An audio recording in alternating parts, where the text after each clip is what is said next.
जो यहाँ पर हम करने जा रहे हैं मेंटल मैथ कक्षा 10। जैसा कि आप अपनी स्क्रीन पर देख रहे हैं, ये चैनल मैंने हिंदी मीडियम के बच्चों के लिए बनाया है और ये मेंटल मैथ भी हिंदी मीडियम में ही है। मैं हूं हरी सर और आप देख रहे हैं आपका अपना यूट्यूब चैनल जिसका नाम है मैथ्स विद हरी सर। तो इस भाग में हम करेंगे अध्याय 4 द्विघात समीकरण। जी हाँ, द्विघात समीकरण हम करने जा रहे हैं और डरना बिल्कुल नहीं है। जो भी क्वेश्चन है उनको ध्यान से सीखना है, ठीक है। और देखो, किसी भी क्वेश्चन की शॉर्ट ट्रिक नहीं होती है। जब आप प्रैक्टिस करेंगे तो आपको अपने आप ही पता चल जाएगा कि ये शॉर्ट ट्रिक से इसकी क्या होगी, इसको हम शॉर्ट ट्रिक से कैसे कर सकते हैं।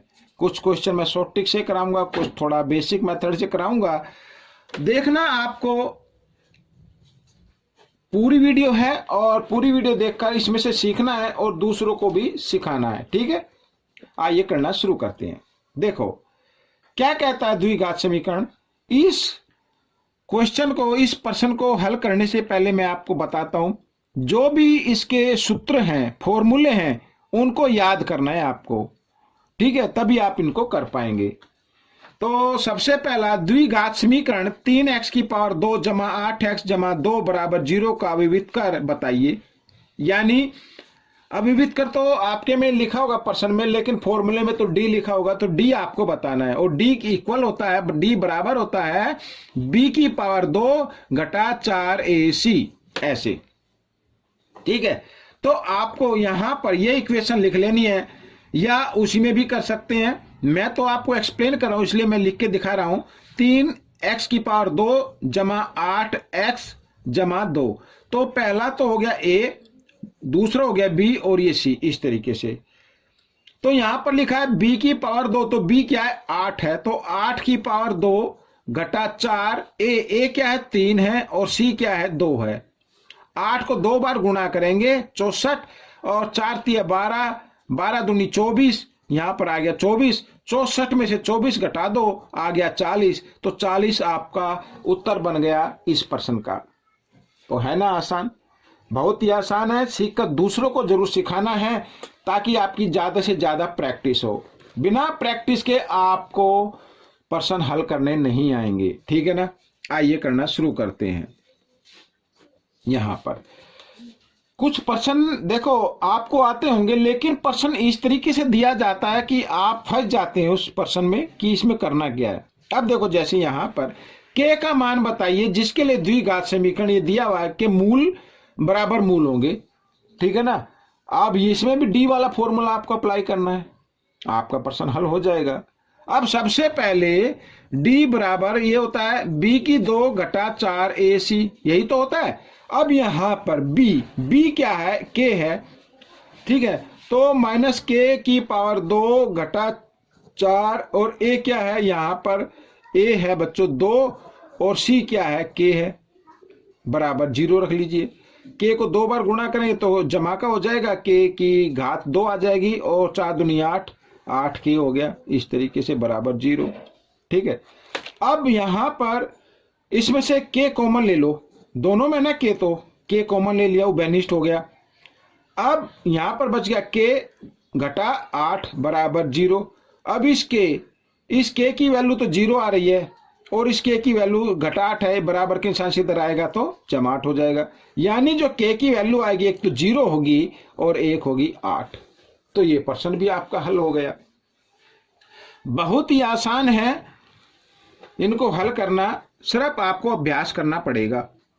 मेहनत तो करनी पड़ेगी, बिना मेहनत के आपसे कुछ नहीं होगा, मेहनत तो करनी पड़ेगी, ठीक है। आइए करते हैं प्रश्न नंबर 3।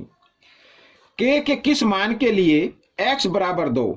अब ये तो बहुत ही आसान है, x बराबर 2, जहां पे x लिखा है ना वहां पे 2 लिख दीजिए। पहले मैं इस समीकरण को लिख लेता हूं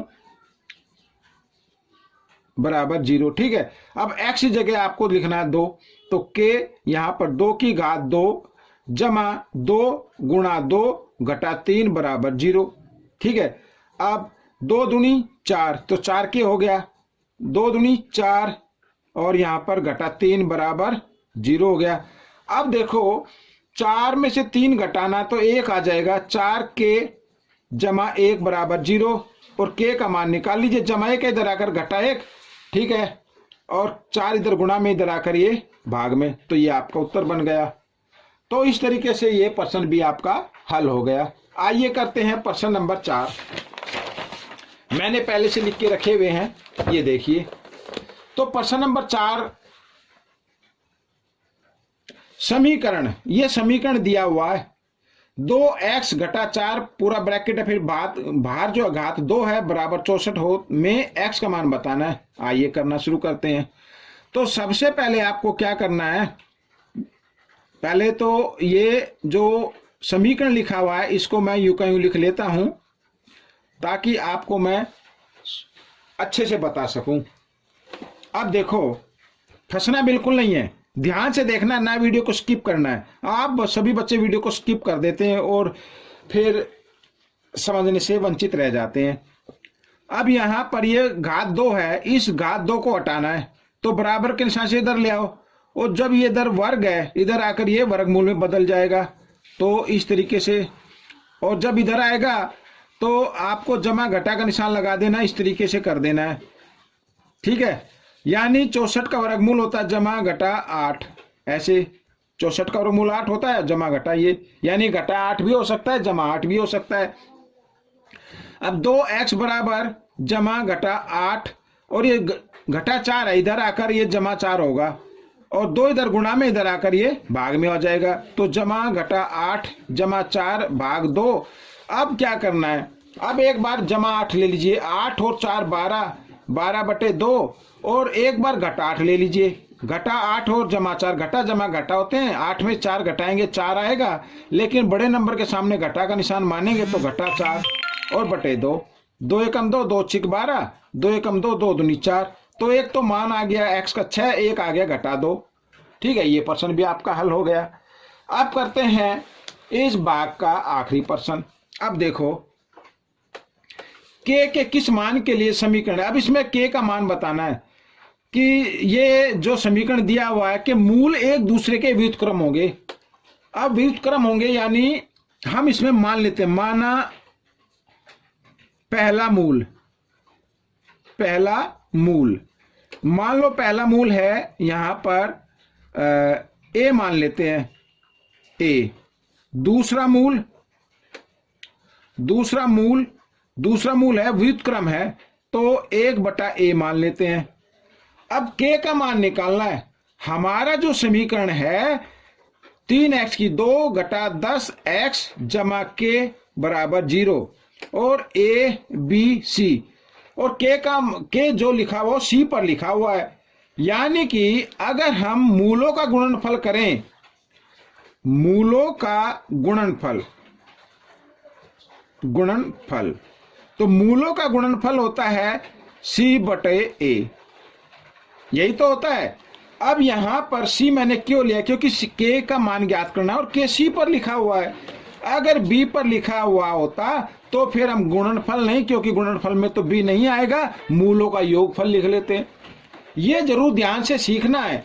हो सकता है कि आपके इस मेंटल मैथ में यहाँ पर c पर k दिया हो, लेकिन आप क्विज में जाए तो वहां पर b पर हो, तो b पर होगा तो मूलों का योगफल से आपको निकालना होगा।